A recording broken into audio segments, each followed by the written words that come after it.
മൂക്കിന്റെ സർജറി എന്തുകൊണ്ട് ചെയ്യണം?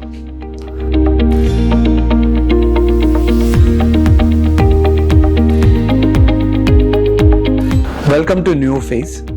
ഇന്ന് നമ്മൾ സംസാരിക്കാൻ പോകുന്ന ഒരു ടോപ്പിക്കാണ് മൂക്കിന്റെ സർജറി ഒരാൾ എന്തുകൊണ്ട് ചെയ്യണം. അതിന്റെ 3 റീസൺസ് ആണ് നമ്മൾ സംസാരിക്കാൻ പോകുന്നത്. Number 1 reason, breathing problem. ഒരാൾക്ക് ശ്വാസം എടുക്കാനോ ശ്വാസം വിടാനോ ഉള്ള ബുദ്ധിമുട്ട്. അത് പല കാരണങ്ങളും ഉണ്ടാവും.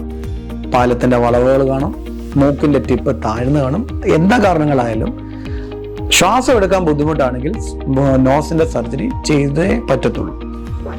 രണ്ടാമത്തെ റീസൺ, കോസ്മെറ്റിക് റൈനോപ്ലാസ്റ്റി. മൂക്കിനൊരു ഷേപ്പ് കാണത്തില്ല, മൂക്കിന്റെ പാലത്തിന് വീതി കൂടുതലായിരിക്കും, ടിപ്പ് ബൾബസ് ആയിരിക്കും, മൂക്കിനൊരു നല്ല വളവ് കാണും. ഇതൊക്കെ കോസ്മെറ്റിക് റൈനോപ്ലാസ്റ്റിയുടെ റീസൺസ് ആണ്. മൂന്നാമത്തെ റീസൺ, പണ്ട് നമ്മൾ സർജറി ചെയ്തിട്ടുണ്ടാകാം, അതോടുണ്ടായ ഒരു ഡിഫോമിറ്റി, അല്ലെങ്കിൽ ജനിച്ചപ്പം തന്നെ മൂക്കിനുള്ള ഒരു ഡിഫോമിറ്റി. ഇതൊക്കെയാണ് മൂന്നാമത്തെ റീസൺ. സോ ഈ 3 റീസൺ കൊണ്ടാണ് ഒരാള് മൂക്കിന്റെ സർജറി ചെയ്യുന്നത്. നിങ്ങൾക്ക് റൈനോപ്ലാസ്റ്റി അല്ലെങ്കിൽ മൂക്കിന്റെ സർജറിയെ കുറിച്ച് കൂടുതലായിട്ട് അറിയണമെന്നുണ്ടെങ്കിൽ ഞങ്ങളുമായിട്ട് ബന്ധപ്പെടാവുന്നതാണ്.